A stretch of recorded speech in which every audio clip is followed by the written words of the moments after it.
ਉਹ ਕਿਆ ਗੱਲ ਕਰਤੀ ਸੁਖੇ ਤੂੰ ਤਾਂ ਆਪ ਹੀ ਲੱਗਿਆ ਪਿਆ ਉਹ ਆਟਾ ਗੁੰਨਣ ਭਰਜਾਈ ਦੀਂਦੀ ਨਹੀਂ ਕਿਸੇ ਪਾਸੇ ਗਈ ਵਈ ਹੈ ਕਿਤੇ ਮੈਨੂੰ ਐਂ ਦੱਸ ਯਾਰ ਔਖਾ ਗਾ ਕੰਮ ਆਟੇ ਵਾਲਾ ਤਾਂ ਮੈਨੂੰ ਲੱਗਦਾ।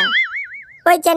ਚੰਨੀ ਤੈਨੂੰ ਕਿਹੜਾ ਸਮਝਾਵੇ ਓਏ ਤਾਂ ਨਜ਼ਾਰੇ ਨੇ ਜਦੋਂ ਘਰ ਵਾਲੀ 4 ਦਿਨ ਪੇਕੇ ਜਾਏਗਾ ਵਾਗੀ ਹੋਵੇ ਨਾ ਮਨ ਮਰਜ਼ੀ ਨਾਲ ਖਾਓ ਪਹਿਨੋ ਟੌਰ ਨਾਲ ਘੁੰਮੋ ਫਿਰੋ ਚਾਹੇ ਦੀ ਕੰਮ ਤੇ ਜਾਓ ਚਾਹੇ ਦੀ ਨਾ ਫਿਰੋ ਕੋਈ ਟੋਕਣ ਵਾਲਾ ਨਹੀਂ ਹੁੰਦਾ ਨਾ।